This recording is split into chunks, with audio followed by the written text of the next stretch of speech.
My name is Annie Blue. Today is March 31st, 2023, and this is our 7th Recovering Through Grief podcast. This month has been dedicated to exploring support tools available in healing loss. Grief is a place none of us know until we reach it. We do not expect grief shock to be obliterative and dislocating to body, mind, and spirit. We've created a version of grief in our imagination. That version did not look like panic and phobias, dealing with the feeling of unending absence and witnessing often the very opposite of meaning rise within us. In this culture, we experience that depths of feeling are avoided, and that we compress the range of our emotional body to a very, very narrow bandwidth. Grievers have urgent logical reasons to feel sorry for themselves. As well, hallucinatory wishful psychosis supports clinging to the belief that this loss did not really happen, holding at bay the final silence that separates. In the unpredictable route grief takes us on, we find that grief can occur in places within us, untouched by love. Places where we can fall into our shadows that have been repressed. Often these are extremely fragile and raw parts of us that have resided without kindness, compassion, warmth, or welcome. These are places within us cloaked in shame and banished to the furthest boundary of our being. These parts of us may feel hated, held in contempt, and exiled from the light of day. We attempt to keep these inner outcast parts from mingling with the outside world community. Stabilizing and managing life within the grief process, along with reconnecting to our own compassionate lens, can be aided with the share of our guest today. My guest, Kathryn Lively, contributes her heart to helping clients find something essential to the life of their soul. A place to safely take their grief and no longer subsist in private pain. Kathryn J. Lively, Ph.D., is a sociologist, a certified grief recovery method specialist, and a Level 2 trained internal family systems, IFS, practitioner. Her teaching and research interests include identity, emotion, well-being, and purposeful, sustainable self-change. Kathryn's academic research has appeared in such outlets as the American Journal of Sociology, Social Psychology Quarterly, Social Forces, among others. She is currently working on a book which examines the relationship between sociological social psychology and IFS. As an IFS practitioner, Kathryn has a small boutique coaching company where she works with clients on several issues related to grief, weight, relationships, parenting, and overcoming writer's block, etc. She also regularly uses self-therapy in her daily life. Future writing projects include a non-academic book on the relationship between IFS and spirituality, particularly how to use IFS as a way to bootstrap and implement forgiveness in one's day-to-day life. Her IFS educator, Martha Sweezy, IFS, which stands for Internal Family Systems, is an increasingly influential therapeutic method around the world and is contributing to a broad acceptance of psychic multiplicity as the healthy norm. As she states, addiction is perceived as a disease or uncontrollable habit that signals a lack of willpower. IFS therapy, which has been in existence for 40 years, is bringing in a revolutionary paradigm shift in that arena. IFS educators propose that addiction has much to do with the behavior of polarized protective parts of us struggling to manage under unequivocal emotional pain. A first start is accessing one's core compassionate self. IFS works with each client to become friends with protective parts who engage in addictive processes. For Ms. Sweeney, healing the vulnerable, wounded parts they protect brings collaboration to the core authentic self. As well, childhood injury is easily projected into ongoing later relationships as feelings of threat, feelings of frustration, feelings of anger, losing sight of those underlying needs that make us feel safe, and lastly, feelings of connection and love. Thank you so much for being here today, Kathryn. It's a pleasure to have you.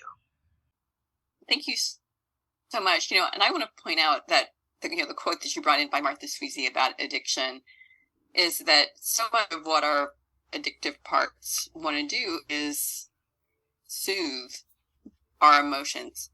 And so it's not uncommon, actually, when people are dealing with grief, to fall prey to addictive processes. And whether it's with food, where we're eating our emotions, or we're drinking them, or we're binge watching Netflix, and like sitting to the point where you're like 15 hours in, like to Game of Thrones, and then you're like waiting desperately, like, oh, yep, next season.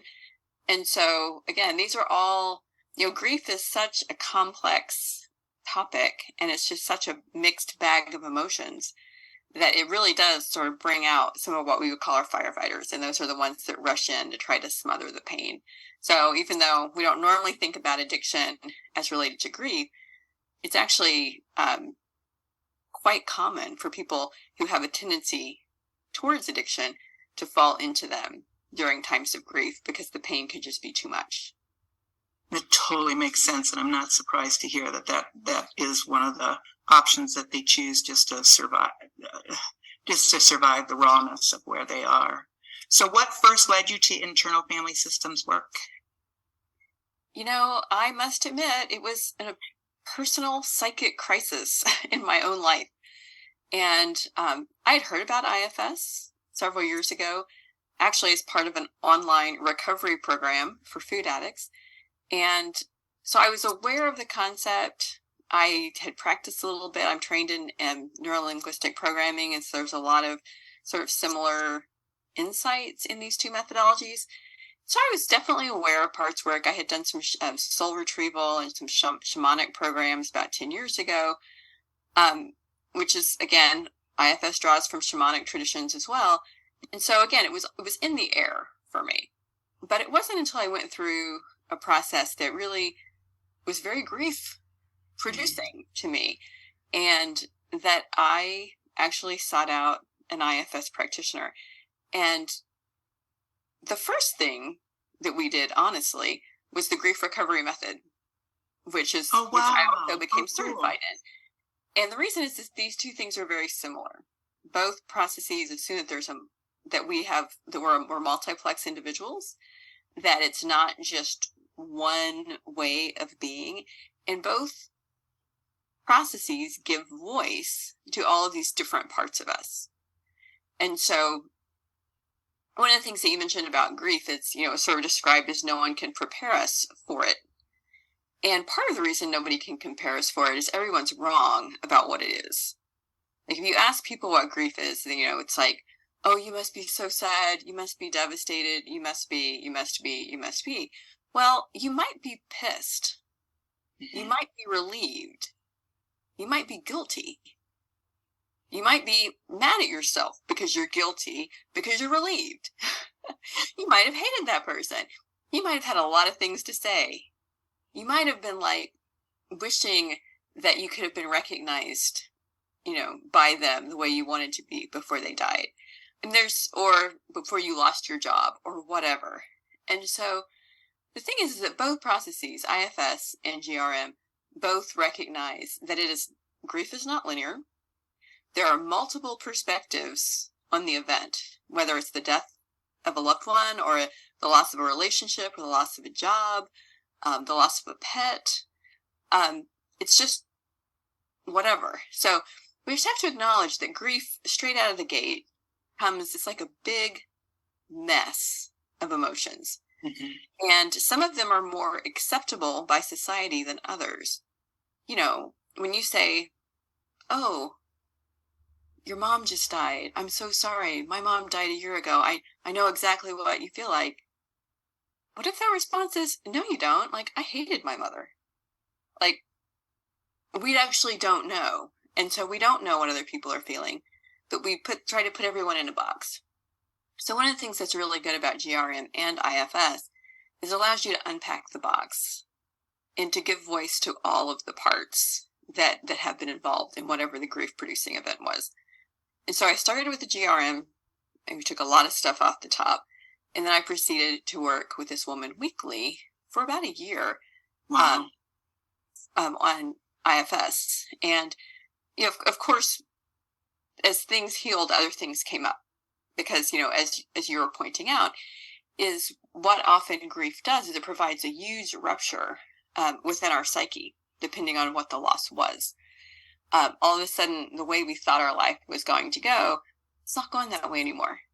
All the plans we made, gone. And so it can be really disruptive, and it does. It brings up all these old childhood wounds. And you may find yourself acting out and breaking other relationships too. And so now you have problems at work, and now you might have problems, you know, with people who are telling you, like, haven't you grieved long enough? Like, when are you going to get over it? And it's like, no, I'm not anywhere near over this yet.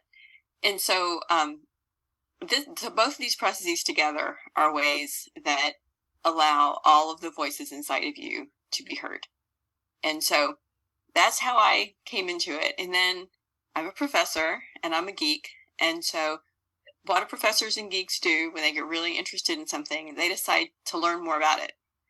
And so IFS is very popular right now. Like, it's literally exploding. It's become sort of like this sort of social movement within psychotherapy. And it's really hard to get trained, honestly. And so they actually have a lottery system. It's, you have to sign up for the lottery, and then you have to get past the lottery, and then you have to get selected. And so I've known people who have applied 8 or 9 times to get into get trained. And, you know, just now have gotten in for level 1. And for whatever reason, you know, God, source, whatever you want to call it, I got in on my first time, and I got into level 2 on my first try as well. Wow, that's so great. And so, and it just happened to correspond with my sabbatical from teaching. And so I was able to do my training, and I just absolutely fell in love with it. And it also made a really intuitive sense. And I have found out since then, just through doing my own practice, that there are some real strong similarities between this and this other theory I've worked with for years, which is why I'm going to try to tease that out, to try to move more sociological interest into IFS, but also to help IFS develop a research agenda around its efficacy, which is really quite profound.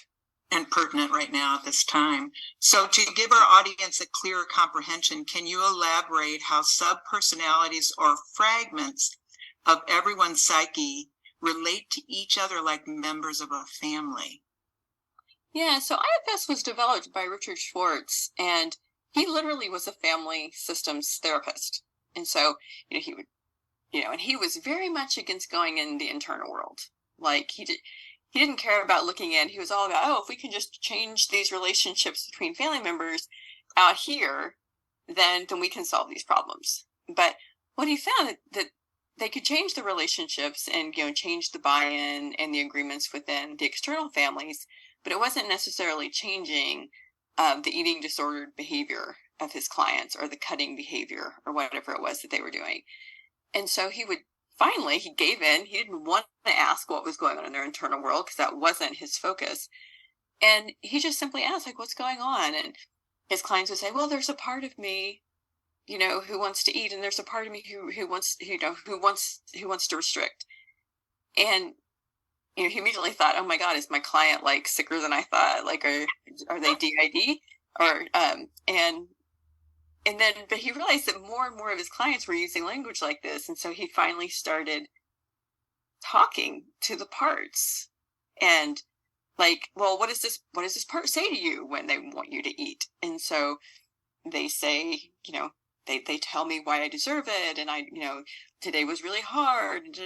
And then he goes, well, what does the other part say? They tell me I'm a fat pig. And like, they yell at this part and they tell them to stop it. And like, it's like they're fighting in my head all the time. And so I think we can all agree that we've had, it's even in our cartoon culture, the angel on one shoulder and the devil on the other shoulder, and like these voices that are just talking to us. And so what's interesting about our parts is that they all are interrelated. And if you start to get really good at tracking your own emotional response and being able to have a relationship with each of your parts, you will understand when they start to come in, or when the system starts to get activated around whatever it is.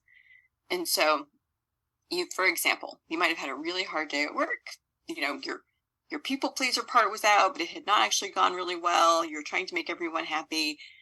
All of a sudden, the sandbagging part comes in and says, oh, well, yeah, you thought you were doing so great. You really blew it with so-and-so.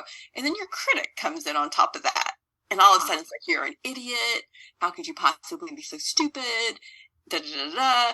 And then all of a sudden, it's like you've got your hand in a bag of Fritos because your firefighter has come in to try to extinguish the pain that you're feeling from the shame.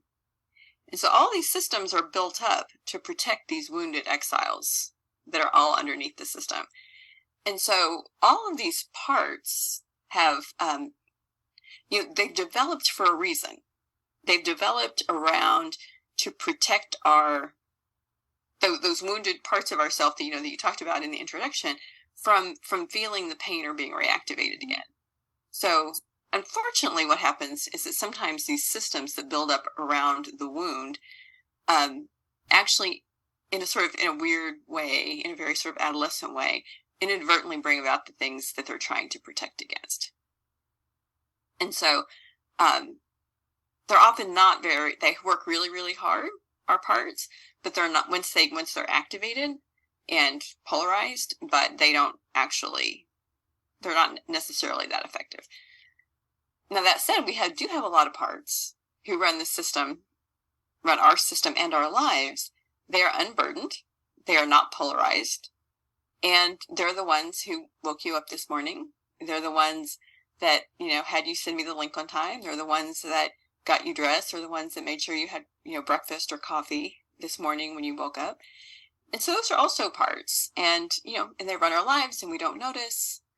But it's when they become burdened. They become where they believe that they're the ones that they have to do it. And they get stuck in this sort of one particular route or train of thought, which doesn't allow you, Annie, to have choice.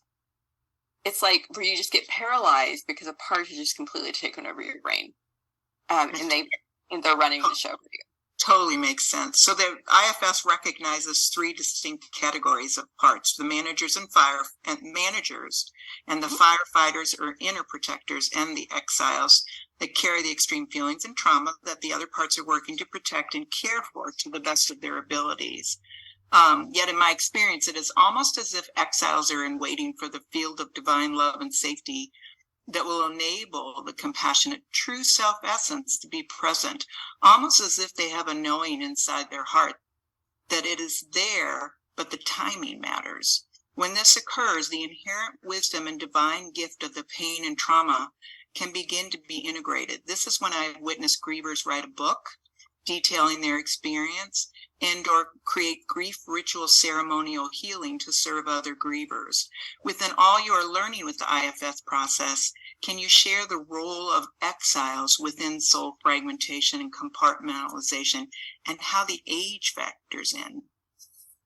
Yeah, and if I don't answer the question altogether, just let me know. So there are 2 systems in IFS. There's what we call the protective system, and that's made up of what we call the managers and the firefighters. Okay. And so the managers are the ones, and so they all sort of get developed to try to prevent the exile from bleeding out into the system or to get the exile activated in any way. And so say you're carrying a wound of abandonment or you have a lot of shame in your system. And so you're going to have a protective system that builds up that's going to prevent you from feeling that pain. Mm-hmm. You know, we've all been in those situations where somebody does something or says something and you know, and they may think it's nothing, but all of a sudden you're feeling it and it's like, ouch, and like there's this flood of shame that comes in. So that's what the managers and the firefighters are working to prevent. So the managers are the proactive ones. Like they're the ones that people please. They're the ones that they're perfectionists. They're the ones that are workaholics. They're the ones that perform. They're the ones that, you know, always lay the table perfect, like every single time. And it's, you know, they're the ones who are trying to prevent the pain from happening. Mm-hmm. And so they tend to be pro-social, and we tend to love them, actually. You know, we like our workaholics. They look good to the outside world. We like our money making. Yeah, they're completely non-offensive. And everyone actually, it's funny because some people really have a hard time realizing that that's not their part. Like if they've got a part that they really like and that gets them a lot of accolades, and like they often think that they're that part, but they're actually a part. That's actually a part. And granted, it's one that gets taken out a lot, but it's a part. The firefighters, on the other hand, are exactly what they sound like. So say your house burst into flames right now and a firefighter came through. What's likely to happen? You're going to... If a fire burst out and all of a sudden... you're going to be in total stress and trauma and grief right away, really. Well, but what they're going to do, they're going to rip off the doors. They're going to bust out the windows. They're going to put 150,000 gallons of water in there. They're not going to care about your upholstery. They're not going to care about your house plants. They're not going to care about, you know, your $150,000 painting on the wall. No, they're going to put the fire out. Like, that's their one goal. Mm-hmm. And our internal firefighters are exactly the same. And so when all of a sudden, say you're in a work situation or a family situation, somebody says something, it swipes a little bit too close to those tender parts, and that shame floods in, those firefighters, or the grief, the shame, the grief, the sadness, the abandonment, the loss, whatever, you name it, they will swoop right in, and they don't care the cost. Their only goal is to get the fire out. Their only goal is to prevent the pain, prevent you from feeling the pain of the grief, the loss, the suffering, the abandonment, whatever it is that's been triggered by you in this loss. And so you binge, you drink, you cut. I mean, that's why cutters cut. Is like to get, you know, to take their mind off of what's actually going on. I mean, there's suicidal ideation as a firefighter. You know, if it's like they can really think of no other way, it's like, this person would be better off gone. Like, I'll provide the plan. And so our firefighters don't really care about what the costs are. They don't care about your food plan. They don't care about your 5 years absence. They don't care about whether you actually love your husband that you're now cheating on because all of a sudden you can't face the pain of your life, because they just want you to not feel the pain. And so as these systems build up and get increasingly burdened, what they're really doing is they're trying to prevent you from feeling the pain of that exile, which gets really triggered in phases of grief. According to Grief Recovery Method, what grief really is the natural and normal mixed emotional response to any significant loss or to any event that you wish had been better, different, or whatever it was. And it's also about undelivered communication. And so that's a biggie. There may be a lot of things that happened, like when you're younger in life, that you were too painful to deal with. You were too young to understand what was really happening. Mm-hmm. And of course, most of these wounds happen between the ages of 3 and 5. And so, you know, the young child's mind, not all of them. I mean, I've definitely had some older exiles, but a lot of these, the really deep ones, happen at a really early age. When somebody does something or the world doesn't make sense, and in our, you know, our meaning-making mind as children, we have to protect the identities of people higher status than us. We have to protect the identities of the people whose our lives depend on, like namely our parents, our teachers, our religious leaders, etc. And when they do something bad to us or that we don't understand, the typical response is that I'm just using the word the victim here, makes meaning that they are at fault. That if they hadn't been bad, Daddy wouldn't have punched them. If they hadn't been evil, they wouldn't have been molested by that religious leader. Because we are hardwired, and this is from straight social psychology, that it's predetermined that we always try to protect the person of higher status. And so when you're a child, you think about that, like you're going to take on all that shame and burden in order to protect your relationship and the identity of those caregivers around you. And whether it's an older sibling, whether it's a cousin, whether it's an uncle, whether it's a father or a mother, grandmother, teacher, you're going to make it all about you. And so we have all of these scenes that were painful at the time that often get the blame for that or the responsibility for that we assign to ourselves as small children. And then we don't process the feelings. Because again, in our culture, when kids are upset or whatever, often it's, here, eat this, you'll feel better. Don't be a baby. Don't be a crybaby. No one wants to hear it. Go to your room. I'll give, you want something to cry about? Like, I'll give you a reason. And so we don't actually have an emotional culture which allows people to express their feelings. And honestly, there's sort of a crisis in most family lives at this point. That's I agree. Yeah. And so what happens is that emotion has to go somewhere. And so it gets frozen inside the body, inside the mind, inside the psyche. And so what happens in an IFS session is that we help the client determine like what's going on, what's up for you. And you actually start the session that way. What's up for you? Cool. And then you listen and you track like what parts are they either speaking from or speaking for, depending if they're aware of parts or not. And so you track that, you begin to understand what the system is, like how they relate to each other. Like you realize, this part is really allied with this part, but this part hates both of them. You begin to understand that these are the proactive parts. These are the ones that swoop in after the fact. These bring in more shame, which of course then re-triggers the exile. And so then you begin to start to work with them. And the first thing that you have to do is to develop a strong self-part relationship. And so the good news is we're not just a bag of parts. Yay! We do have this sort of essence, this eternal essence of who we are. And this is where it taps into spirituality. It's the idea that we all have self. Self is eternal. Self has never been damaged. Self has all the wisdom that we need in order to actually take care of the parts inside of us. It's like, but it gets constricted and it gets blocked because for sure. What happens is all these parts come in and bury self up, and all this as much access to self energy because they're completely blended with their parts. And so what we do in an IFS session is we help the client unblend from the parts that they are blended with, where they can have more access to self energy. Now, once you have access to self energy, then you want to start to develop a relationship between clients and their parts. And some firefighters can be very aggressive and very angry. Sure. There are protectors who don't want you in the system at all, and you have to really work. I mean, I have to, as the practitioner, I have to work with that part one-on-one directly myself in order to even get into the system to help the client to begin to learn how to start to unblend.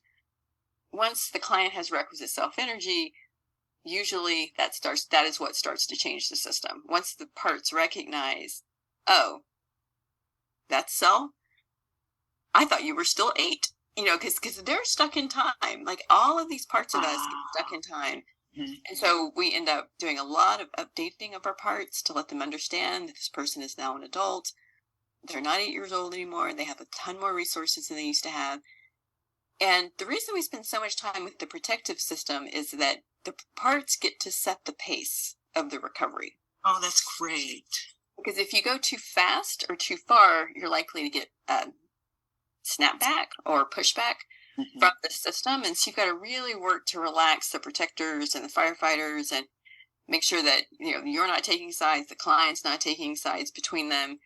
And so you're constantly having to try to keep the client with as much self-energy as possible.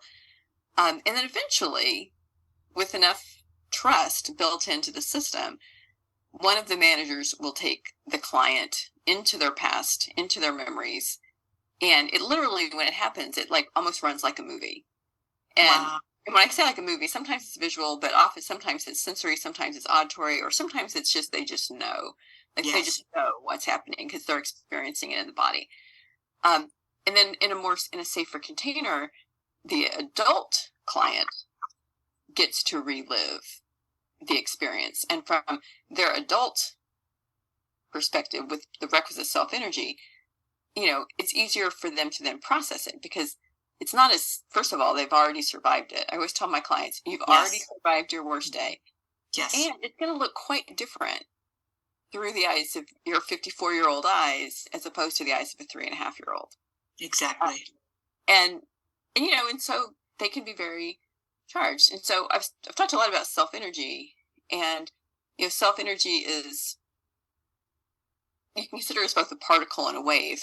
And so it's not really about being in self. It's like, how much self-energy do you have? But it's like, they normally characterize self-energy in terms of 8 C's.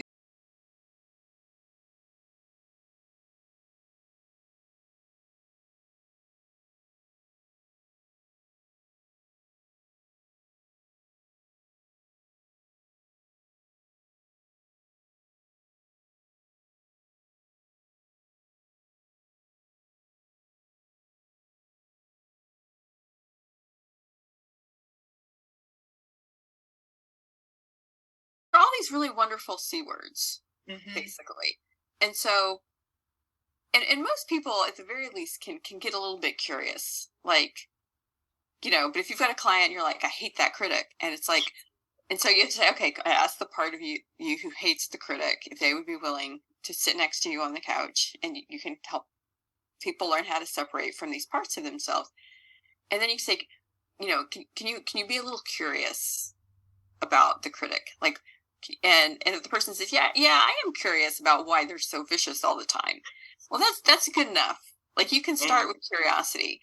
And then once you can get some curiosity and they actually start to interact with the part and they realize that the critic actually is trying to do something helpful for them, then usually the other 8 C's will come online. That's beautiful. Let's see what else here. Can you share the difference between the inner critics and the outer critics? Well, I don't know if I totally understand the question. I mean, inner critics are actually, I would say, more elusive? No, I would say effective. They're more effective critics than external critics. Oftentimes what happens is the reason our internal critics criticize us is to prevent us from being criticized by other people. It's very often the reason they do it. So with people who have the most intense inner critics, and they can be on them about like anything and everything, and invariably when you ask them and you finally get enough self-energy between them where the person is actually truly curious about and recognizing that, oh, this critic is like on the job 24/7, and they look a little exhausted, and they can get a little bit of compassion and like, well, why do you work so hard? Why are you so committed to this job? And oftentimes the answer is because I don't want anybody else to criticize you. And so they're trying to point out all of the flaws that the person can deal with them ahead of time. Now, so that would be a manager critic, because they're trying to prevent other people from judging the person, which would then trigger shame or whatever. However, sometimes you just screw up. Like maybe your people-pleasing part dropped the ball and you offended someone, say at a funeral, which happens. It's, a lot of people, sure. a lot of people's parts come up at funerals. And Wow. so, your people pleasing part might be out, but maybe something didn't happen. And then somebody yells, he gets really upset because their parts are out. And of course they don't know anything about parts. And so all of a sudden your critic comes in after the fact and just calls you all kinds of things. And you wouldn't think that they're trying to help, but they actually are. They're trying to, they may be willing to throw a ton of shade on you, but they're actually trying to prevent some worse emotional cascade from starting, from within. Which almost fits like the members of the family question I asked at the beginning, because Exactly. I have an older sister that was horribly critical. Yeah. Yeah. Well, and that's actually a really good point, is because one of the things that, one of the questions I ask is that how is this critic, or how is this people pleaser, or how is this whatever showing up for you right now, in and around your body? And for some people, it's a voice. For some people, it's a shape. For some people, it's like a cartoon character. Sometimes it's like a version of a family member. And so it's not uncommon for our critics and our people pleasing parts to take on the external characteristics of our mothers or the other people in our family who carry those same characteristics. If you had a really critical father, it wouldn't be that surprising to have a part take on the appearance of the father, or at least their voice. And that's the voice that you hear in your head. And so sometimes the voice just sounds like your voice, but they can also take on the voices of family members who carried on those same characteristics. There is a mechanism in IFS which is very similar to more shamanic traditions, that you can give back ancestral burdens. Oh, cool. So if you come from a family, full of people with addictions or scarcity issues or people pleasing, or you can actually ask the system and they will tell you. It's so interesting. What percentage of this is not the clients? What percentage of this does not belong to Annie? And whatever comes up subconsciously, and it's usually between 75 and 85%. Wow. And so there are ways, which are more probably familiar to you in more shamanic traditions and soul retrieval, where you can actually take that out of the body and out of the psyche and give it back to the ancestors from which that came, and you can pass it back down That's the family so line. lovely to hear, because I think just witnessing something, I have a child that I've gotten exposed to that has just paralysis anxiety, and my sense is that she came in here to take on the ancestor anxiety, that she stepped in, and that's why it's so paralyzing. And it's really gotten worse. I mean, she's around 10 years old, and it's really gotten worse now. So that absolutely makes sense, that because that's what I wondered, if it was ancestral. Well, so yeah. Are there any bad parts? Not at all. Yay! In fact, Dick Schwartz's last book is called No Bad Parts. Mm-hmm. And it's completely welcoming, non-pathologizing model. And this is hard for people to get their heads wrapped around, because some of the parts, I'll just be honest, they're nasty. Yes. They're vicious. They're mean. They can be violent. They can be violent. And revengeful, yeah. And they can murder people, and they can rape people, and they can also molest children. There's all anything that is not self is considered to be a part in IFS. So anything that is not calm, compassionate, connected, clear, courageous, creative, those wonderful C words, it's considered to be a part. And so, and that's the hard work. If you've got really vicious parts, it takes a lot longer and a lot more unblending to be able to befriend them, because chances are you've got a lot of parts in there who hate them. And so, in the classic example with one of Dick's clients, he was working with a client who cut, and he was getting frustrated with that part, and he tried to get it to say that he wouldn't cut her arm anymore. And the part was like, okay, I won't cut her arm anymore. But he had never asked what the part was trying to do. This was like early days.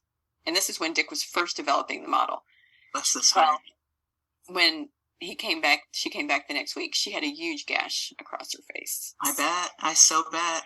Because, he didn't say he wouldn't cut her face. Right. They're tough cookies. They were highly manipulative. Yeah. And at that point, Dick threw his hands up and said, well, I give up. Like, I can't beat you. And the part said, oh, well, I don't want to fight. I'm not fighting you. I just have to do my job. And that was sort of the beginning of the model, because Dick is like, ooh. He's, well, what is your job? And he's like, well, I need to help her relieve her pain and take her out of her body when the abuse is occurring. And that was his job. And he did it any way necessary. And, or to deal with the pain after the abuse. And so, so this was a client who was being abused, and the soothing mechanism to take her out of the pain was cutting. And so he had to learn how to befriend the cutter, and to learn to see it in a positive light, to understand its good intention, and then be able to work within the entire system, as well as, and sometimes you also have to make changes in the external system, if at all possible, because once you make changes in the internal system, your external system will change, and vice versa. So you can't really separate the two. So can you even give just an example of what that looks like? Well, I have a client right now who's, she's been coming to me she had anger management issues. And that was her, but she came in saying that she had angry parts. And when her behavior started to change in her internal world, as she got to befriend her angry critics and her angry parts and the parts that were activated by her children's behavior, then as her internal world began to shift, in the external world, she was calmer. Like, she didn't yell as much and she didn't have as much anger. And so her kids actually escalated in terms of their bad behavior and their anger, because all of a sudden the boundary had moved, which then, of course, kicked her system back up a notch. And so there was like a recalibration between her internal world, which changed her behavior and her attitudes and her emotionality, in the external world, which of course then had an impact on her family system. And so we've been working back and forth between, making these small changes and these adjustments in the internal world, how that's working out in the external world. And it's like a feedback loop. Yeah, it's a definite dance, and I've been around a lot of people that have healed from severe trauma, and it is amazing when you get to a better state with your healing and your compassionate self, how those around you they don't want it. They want you still to be an alcoholic, or they want you still to be a drug addict. They don't want anything to change. Keep the status the same. Because if they have to, again, it's like a system, any change that you make, and this is one of the things that's so fascinating about IFS, honestly, is that you can work in a system on something over here, and then, 8 or 9 weeks later, the client says, I used to do this other thing all the time that's completely unrelated to the work we're doing, but I realize I don't even do that anymore. Ooh. And because it's a system. And so any change that you make in your system, your internal system, is going to impact all the other parts. And so you can get more and more parts of the system to relax, the rest of the system will also tend to relax. In your external family, sort of the same thing. When you make a radical change, whether it's deciding to become vegetarian or deciding to stop drinking or, deciding to become spiritual, whatever you decide, other people have to change in response because you're not reacting the same way anymore. And so you get a lot of pushback. Sort of the same thing in the internal world. You have to do it slowly. Yeah. You get the buy-in of all the parts. You don't just go in and work, really deeply and pull the exile out. You have to get the buy-in of the entire system that have concerns about it. Because if not, they're gonna punch back, just exactly like your family does when you show up at Thanksgiving and say, "Oh, by the way, I brought the tofurkey. I'm not eating meat anymore." That's right. Sorry, Mom. I know you made my favorite thing, but I'm not doing sugar right now. Like, how well does that go over? Oh my gosh, all the time. And do we see this everywhere we do? That's why this is so pertinent to everybody's lives. Well, so there you spoke about other different forms of parts, like say the child parts or littles. I've always heard of them as being the littles. Mhm. So if you can speak to the littles, that would be great. Yeah, they call them exiles in IFS, and they tend to be young. And because, and again, they're these sort of younger parts of ourselves that took on sort of the responsibility for the world, or whatever it was, the responsibility.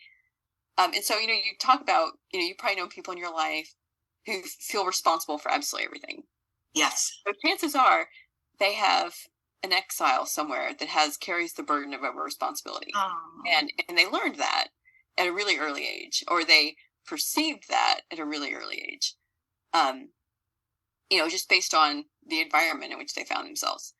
And so, they're really young. What's so interesting is that our managers tend to be relatively young. Now I haven't heard that. Okay. They can often take on the role of where they look like an adult. But sometimes if you really ask them how old they are, they'll say that they're like, 8 or 9. Because again, they developed relatively early on. Yes. In order to protect the emotions of that exile, or to protect the person from feeling the emotions of that exile. And so, oftentimes you say in the session, you ask the part, how long have you been doing your job? And they'll say, well, since the client was 8 or 9. And that usually gives you an idea sort of how old the manager really is too, because that's when the strategy was developed by the person, right? And so these are strategies that kids would take, right? They're a little bit free, they're not very sophisticated. They're there to solve the immediate problem without much consideration about what their impact is likely going to be on the world. Wow. So it's so well orchestrated. How about, you spoke to like the fabricated or multidimensional parts. I love how you said you saw like cartoon parts, like the mermaids, the unicorns, the dragons, the ETs. Are you able to connect to those? Yes. Oh yeah. I mean, people have. That's so cute. I think it really depends on, because it's all coming out of your subconscious. Right. I mean, and creativity. Yes. Subconscious, creative mind. So, for example, not exactly the same thing. I had a critic a new critic revealed themselves to me, lucky me. And it literally was like the Grim Reaper, and it just had the big scythe and it had the hood. Sometimes they appear as angels. Sometimes they appear, as dragons or monsters or ghosts. And so it really sort of depends on what the client is bringing to the table. It's so cool. It's so neat, though, to think that the psyche does that. Yeah. Yeah, it's to not judge whatever comes up. Yes, no bad parts. Yeah, well, or just sometimes the client will be embarrassed. And it's just like, oh my God, they didn't want to tell you. And it's like, and so it's just all, because again, so much of this was created, these protective systems were created and assembled when we were kids. Mm-hmm. And so kids had that, kids imagination. Yeah. Either they had more imagination or they had more ability to connect to the divine. Right? Because we tend to lose that at a certain age. Pure, right. It's beaten out of us, either figuratively or literally. So how about the gatekeeper parts, whose role is to be a go-between in accessing an exhale, ensuring that the situation is safe enough for the trauma to finally be revealed? Yeah, so we can have gatekeepers at various points. And so I mentioned that you can sometimes have protectors who sit right at the beginning, right at the front of the system. Like you try to get the client to go inside and they will literally see something that very often looks like a gate or a fence. And so I had a client where I talked to this fence. Actually, it was a gate for 8 weeks. Wow. 8 weeks. And I would just start the conversation like every time. And the client's like, oh my God, I can't believe this gate is here again. And I was like, we gotta get to know the gate. Like, yeah, they're doing their job. Like they're protecting you. They don't know me. And chances are they don't know you. And so we just have to get to know them. It's fine. Like why don't they want us in there? And, they'll argue, and sometimes you just sit there with them and they just let them feel they feel your compassion, your curiosity, your courage, your creativity. Cool. So mentoring. And so the role of the client, the practitioner at the beginning tends to be at the very beginning. So sometimes we have to be the self in the room. And yes. we're constantly doing our own work to make sure that our parts aren't up. It's a dual process model in that regard. So, because sometimes we have to lend our self energy to the client. And at the very beginning, if you've got this gate, what that tells you is that the client has not had much self energy. Maybe they've never met the client's self. It's just that they've just been completely covered up by parts for years, decades. And which can be the case for people who've been coming out of active addictions, for example, like I believe that for sure. Firefighter shaming behaviors. And so sometimes it's up to the practitioner to bring the self in the room. And that's often what it takes to get past these. Once I got past this gate, there was a linebacker. And he was literally just standing there with his arms crossed. And that took another 5 weeks. That armoring creativity, man, that armor is it is neat to get to be in the observer with what you're sharing, because it's just so interesting to hear how we, step up to the plate to protect, what we believe is our inner wounded. Yeah, and so with these two parts, they have become like my greatest allies. Oh, that's awesome. Yeah. And they are now the ones that they work inside the system with me and with the client, because now the client has the ability to interact with her own parts. She's got a ton of self-energy. But whenever we start to get close to something that's too sensitive, the linebacker and the gate show up again, or the defensive lineman and they're always in the room. And I actually am always relieved to see them, or happy to see them, because the rest of the system knows them and have known them longer than they have known either me or the client. Oh, neat. So like a really good self-trust. Yeah, and so they show up, and when we get too close, the gate will rattle. Just let us know, like, you're getting close to something that could be ugly here. But the other managers tend to be more relaxed when these protectors are in the room, because they know that they will be able to shut the system down. So basically, they can do a letdown of a sort. Yeah, then the managers. Yeah, because they will, and I've had this happen in my own internal work. Because I do as you said, I do a lot of my own internal work. Which makes me so glad. That makes me so grateful. Yay for you! That's so important. But I've had moments where I'm like literally about to fall into the well of despair for something, where I've realized that there's an exile is out, and their manager has sort of said, go for it, by all means. And as it starts, as that wave of emotion starts to engulf the mirroring, yeah. I've literally had, it just stop dead. And all of a sudden I'm thinking about something else. And I'm like, literally, it's just like, it's like that. It's just off. Fascinating. And I'm thinking about something else. And I was like, and sometimes I'm like, what was I doing? Literally, it's literally like complete amnesia of what was going on. I believe it. I totally believe it.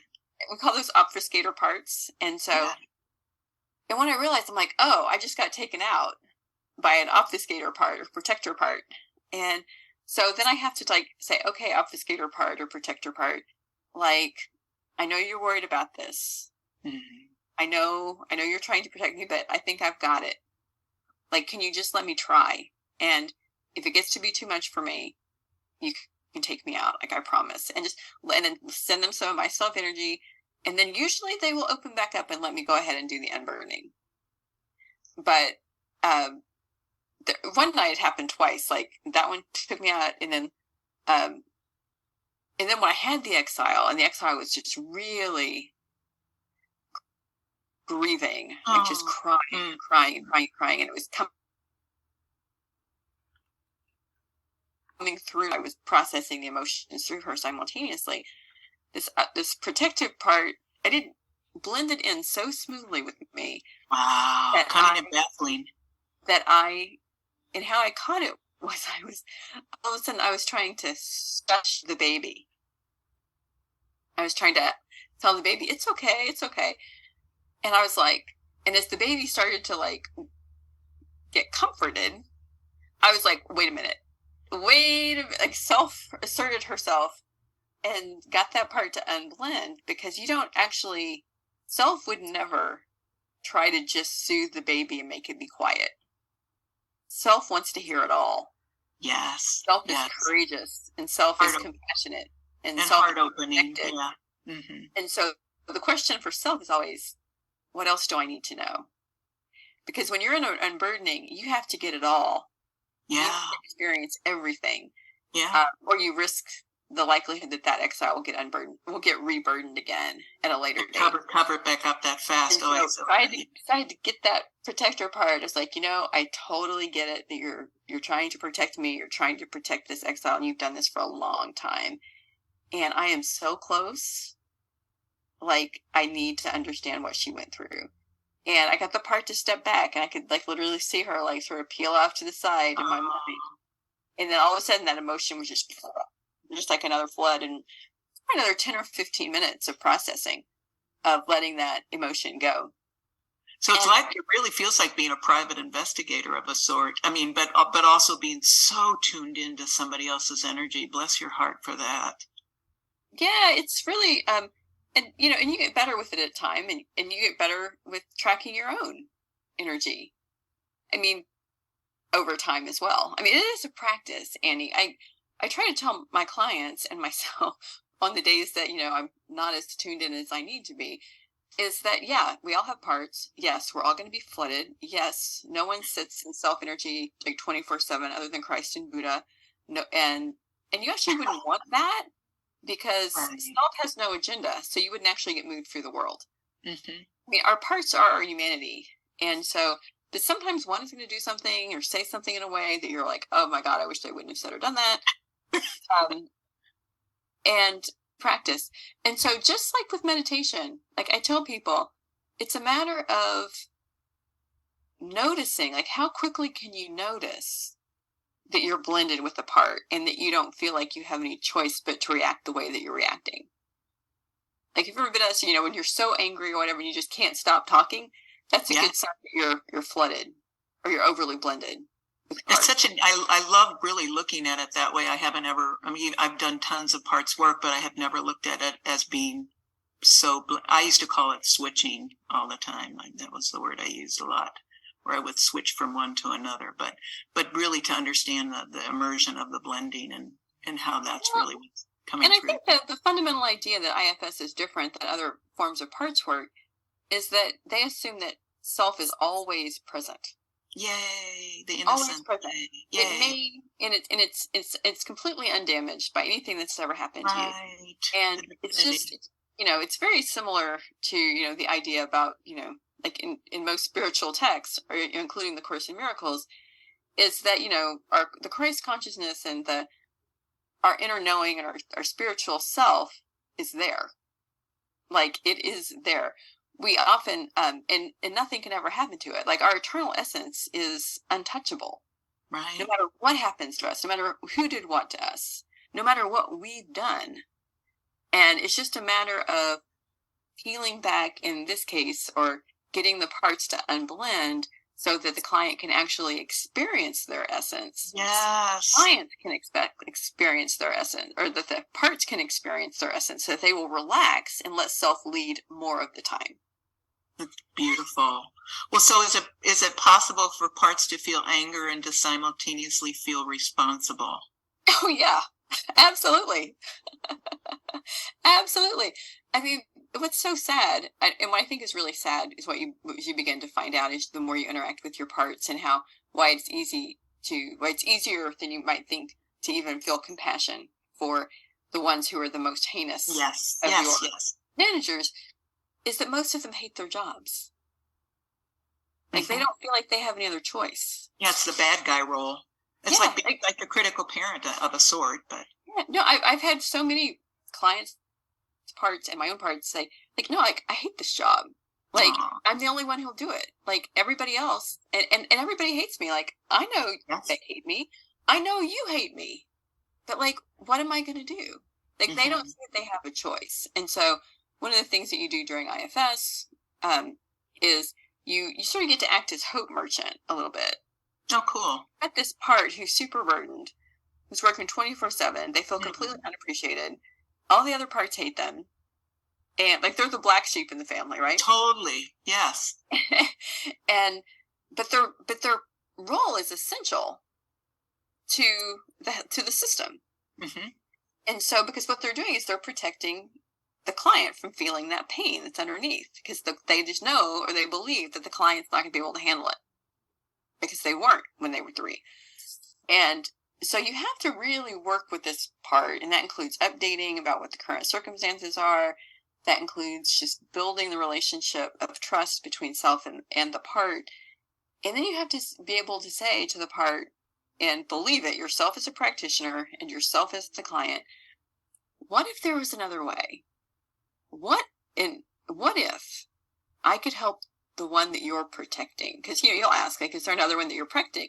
And they'll often say yes, or they'll often flash you a memory of a much younger version, so that you know what that's about. And then say, what if there was another? What if there was a way that we could go back safely and help that little one, so that you didn't have to work so hard?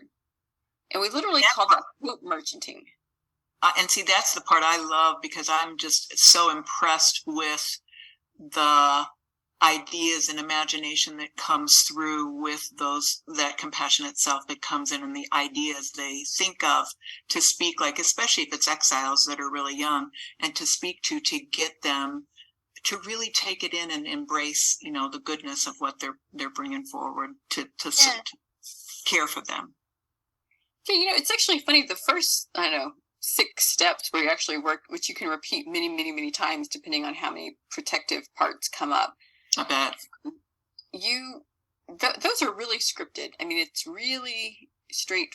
I mean, there's a known process that you take the client through.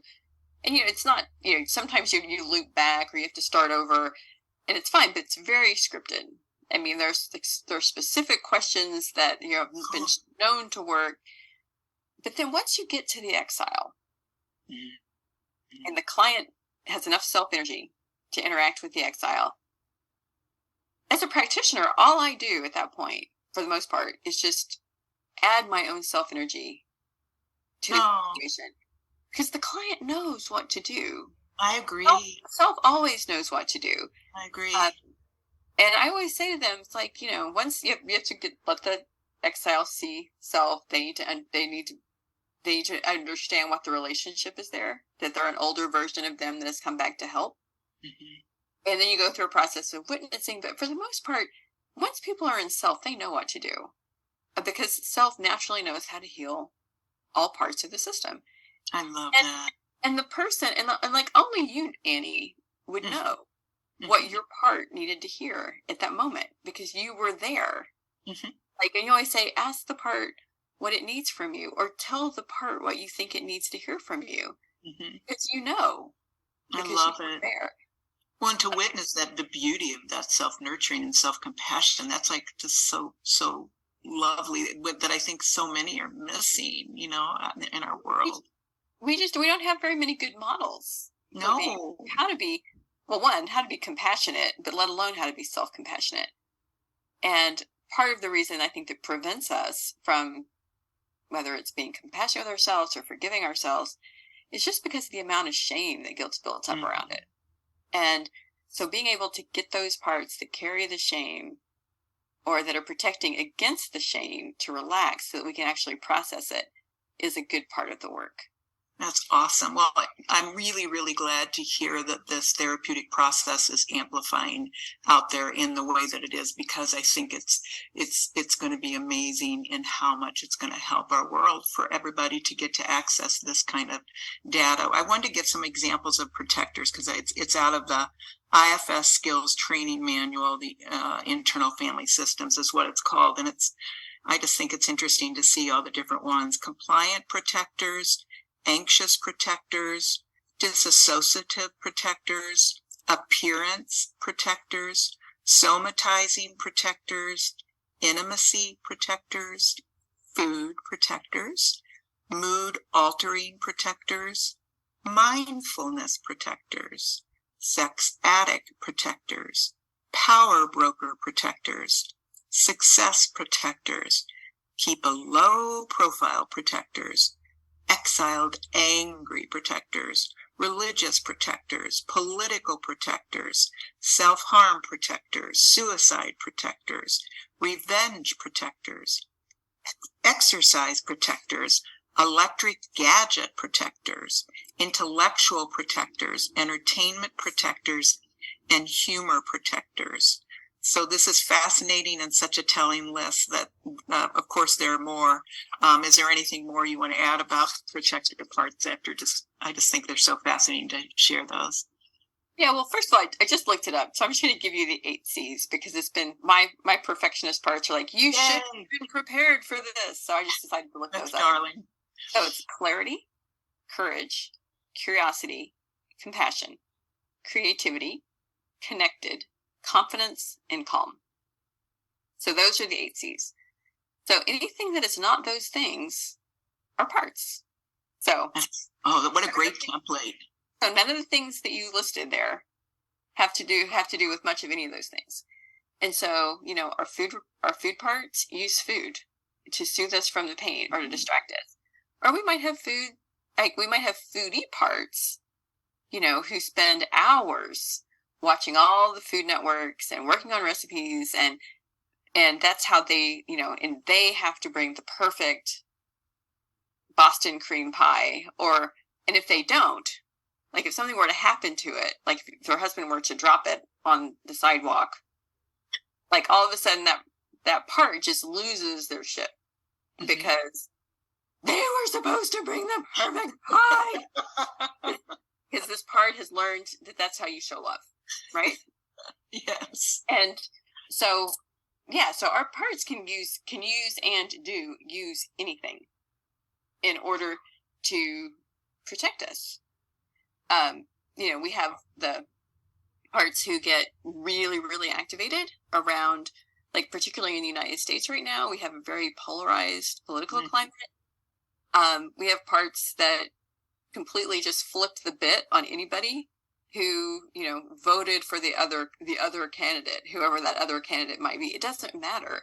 It's the same part. Right. The complete intolerant, if you voted for that guy, I'm never speaking to you again part. And again, it could have been Biden, it could have been Trump. It actually doesn't matter. It's just that intolerance, my way or the highway, boom. I know best. Yep. I know. And they can't see the possible. If you're a Democrat, you must be blah. And so it's very black and white. It's very stereotyping. It's very limited, and it does not allow for any optionality whatsoever. It's just like, nope, yes or no, black or white, very binary. And a lot of our parts are like that. Like it's one way or the other. It's my way or the highway. They're very simple views on the world. Like, if I bring the perfect pie, everyone will love me. If, well, I have to eat this thing because she made it for me. Right.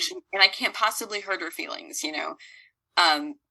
It's I'll just watch 5 more episodes of Shrinking. It'll be okay. So, or I'll just scroll, right? Which is, another addictive process.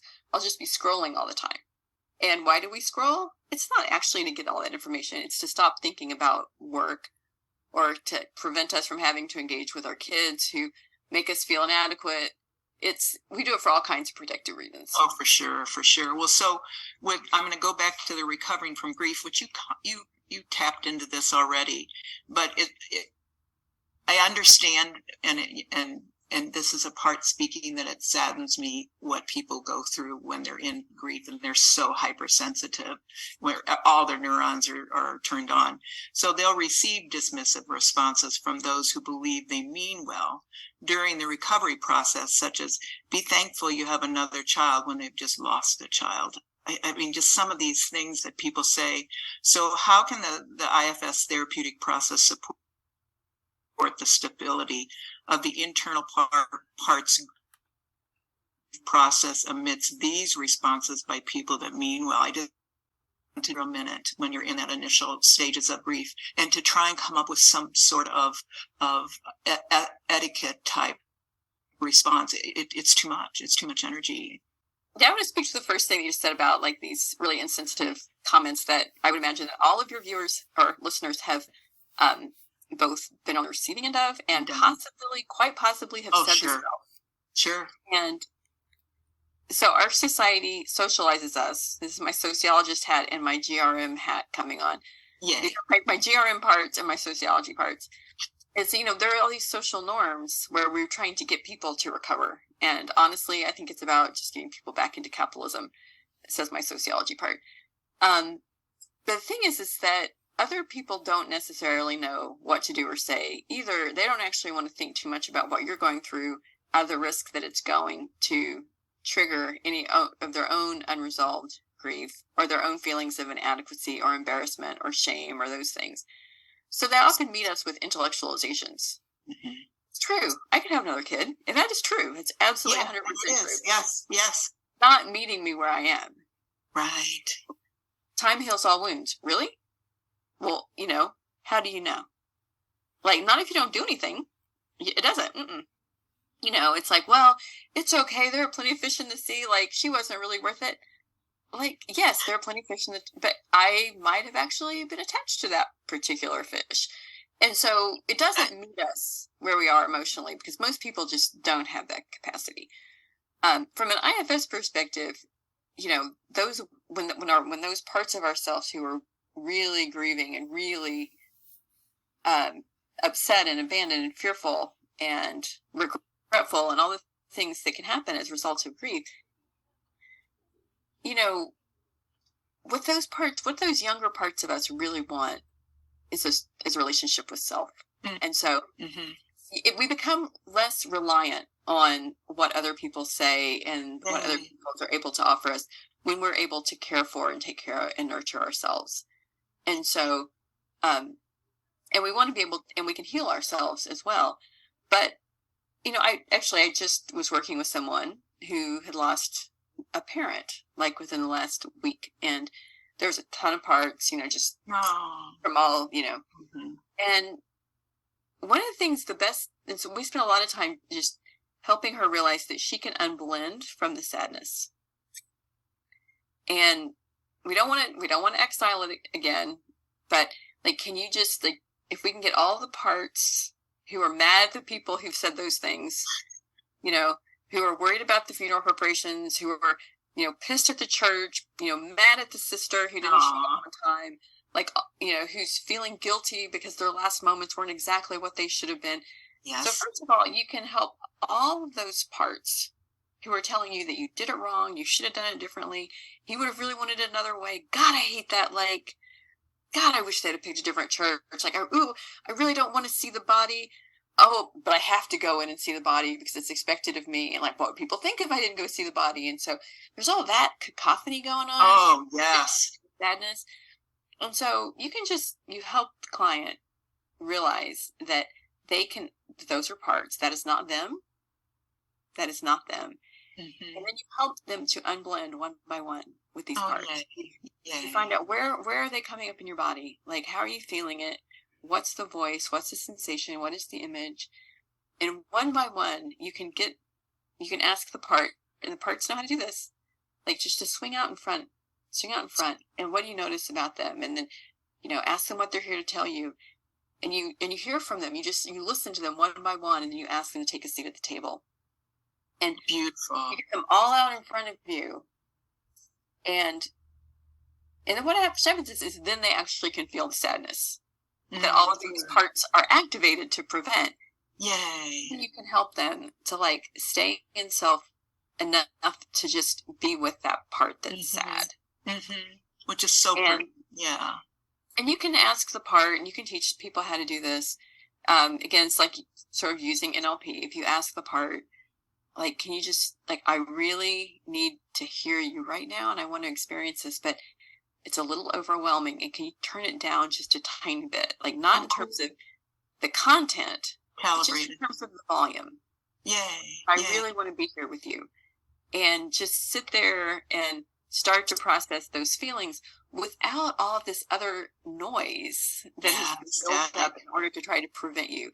Because a lot of the anger and a lot of the annoyance, a lot of the frustration, those are protectors. Like, the reason you're reacting that way to everyone else around you in the external world, yes, they might be acting like jerks. Yes, they all have parts too, and they may not be aware that they have parts. And so they're just doing what they're doing. But if you can calm down your protective system so that you're not having to deal with your anger and your rage and your frustration and your guilt and like all that stuff, just to get to what's really driving it, which is your grief. Yeah. And you can engage with that grief with courage, with compassion, with connectedness, with creativity, with confidence, with calm, then it's so much easier for it just to move through you. You know, feelings don't last that long in the system. I agree. They last when they get stuck. Mm-hmm. And that's why they call them exiles, right? Well, you talked about where is it in your body, and one of the things I've learned recently is that physiology communication is 55% within all of our communication, that the actual physiology of the body is 55% of that communication. So are there tells with clients' parts in body language that are supportive to your efforts with their parts? Yeah, I mean, there's always, like, sometimes a part will just like shake their head no. Like, you know, one of my parts unfortunately rolls their eyes, and like, just it's like, oh my God, you know, sometimes, yeah, parts will definitely have like tics. Like, sometimes it's nervous. I've got a client who, one of his parts, when the part comes in, like, he turns red, like, starting below. It's really interesting, below the mouth, and it just goes up in a column up his face. Wow, fascinating. So you can see it, and so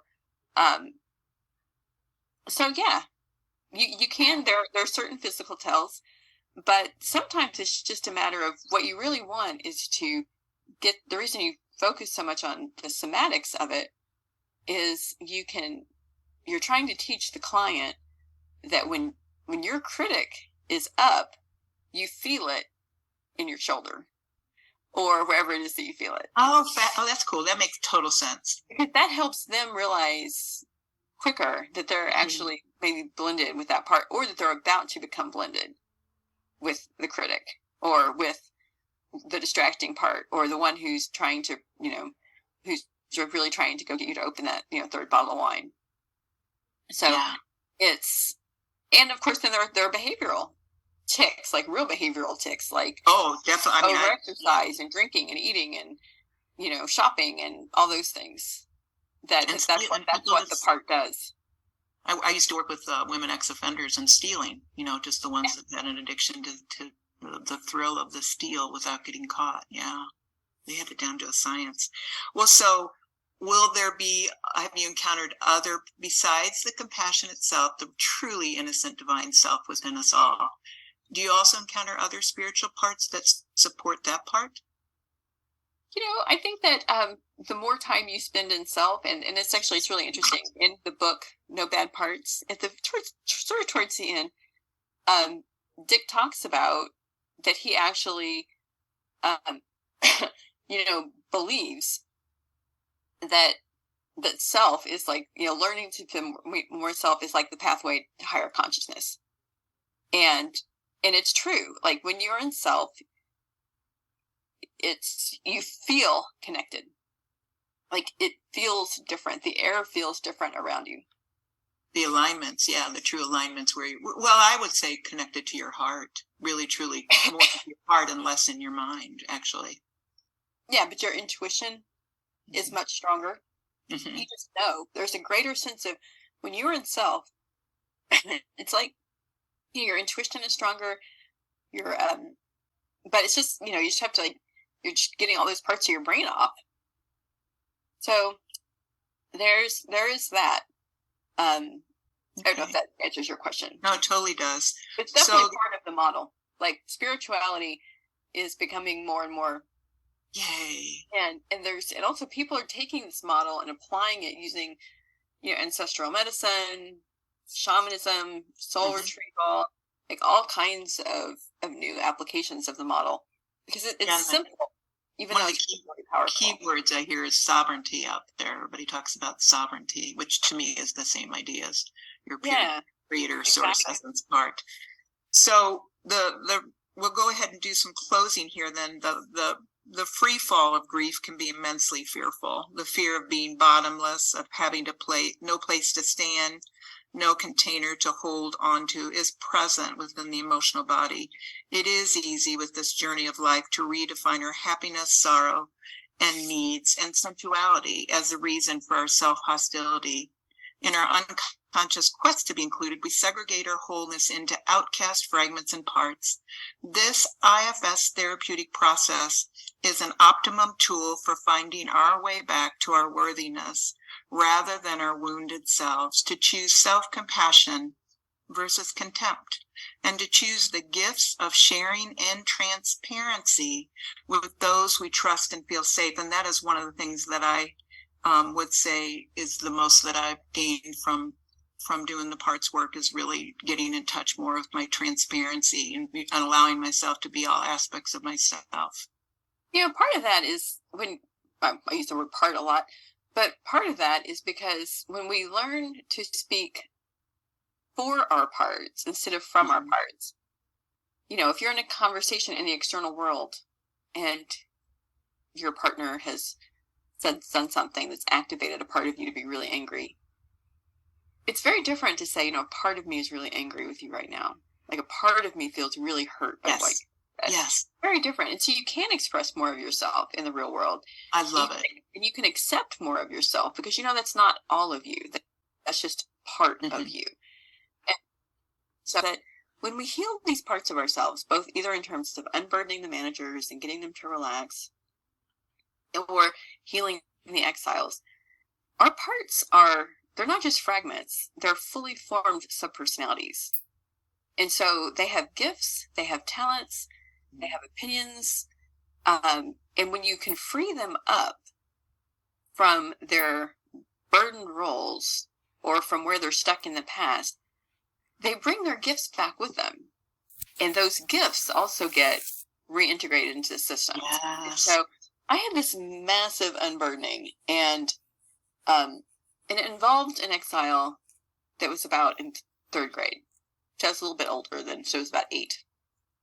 And it was so funny because prior to that, I had lived in in a house that had a grand piano in it for 3 years, and I never once touched the piano because I never felt worthy to touch the piano because I didn't know how to play piano. Wow. I've also gotten kicked out of piano lab as a kid, which is probably had something to do with it. For sure. But anyway, but I unburdened this other third grade exile, which had nothing to do with the piano lab.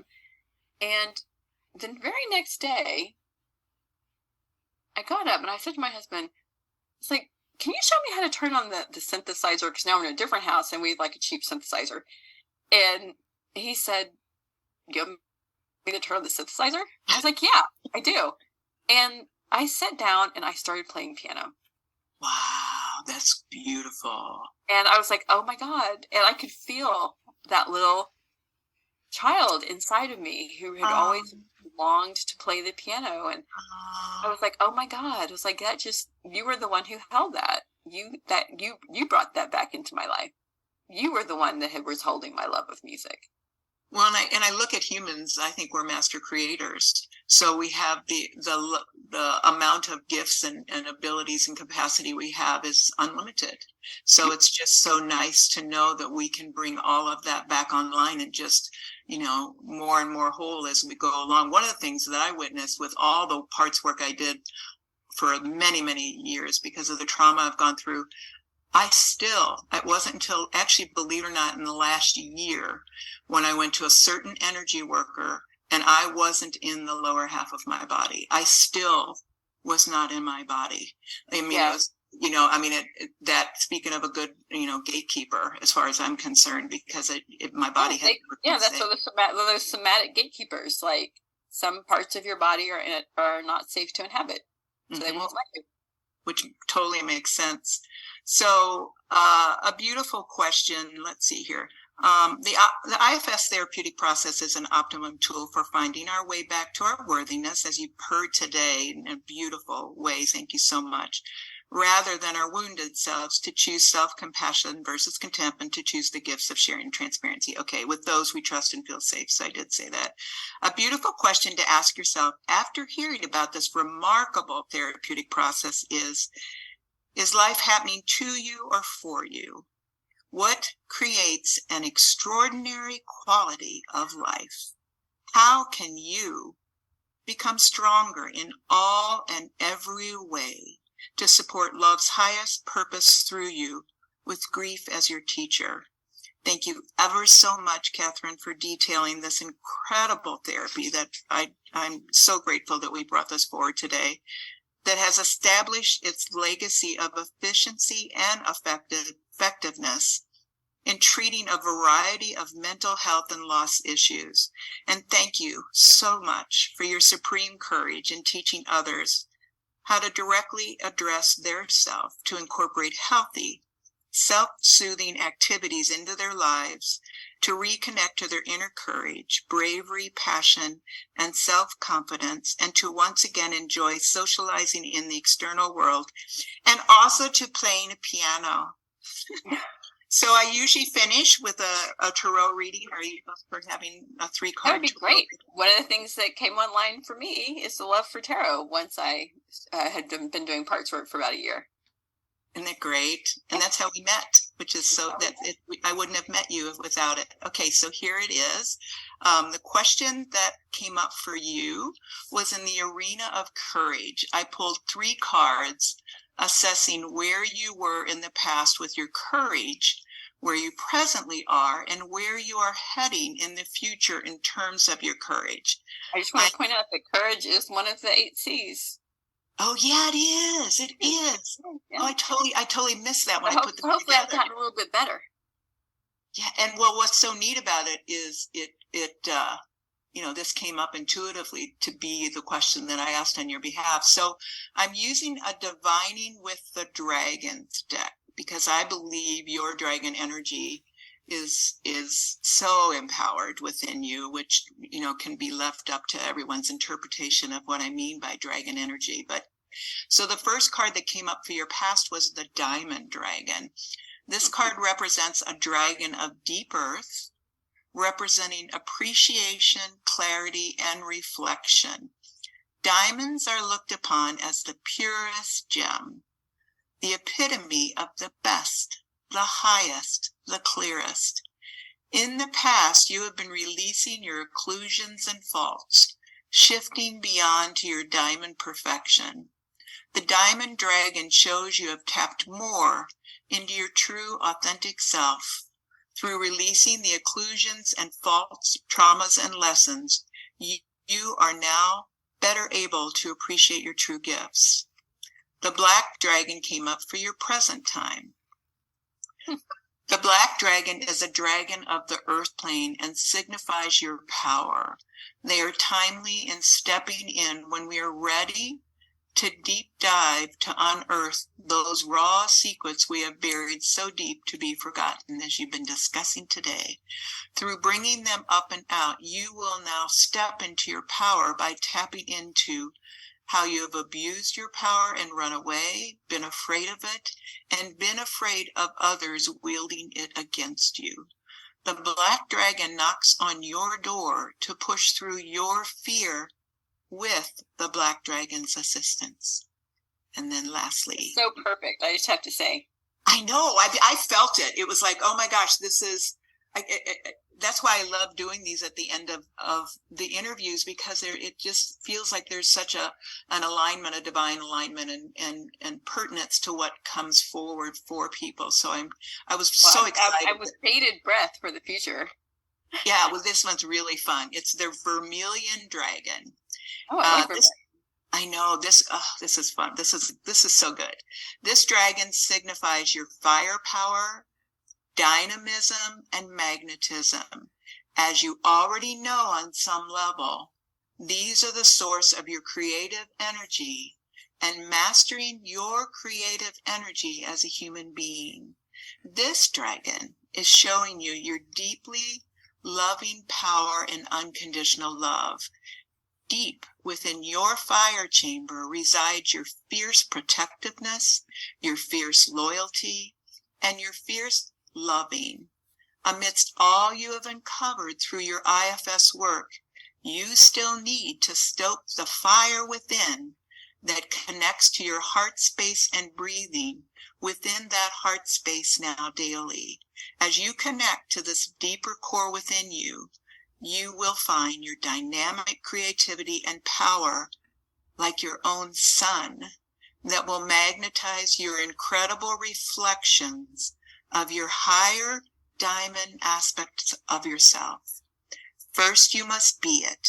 As you embrace this, you will understand the significance of such a powerful vermilion dragon supporting your future footsteps. I just think it fits so well.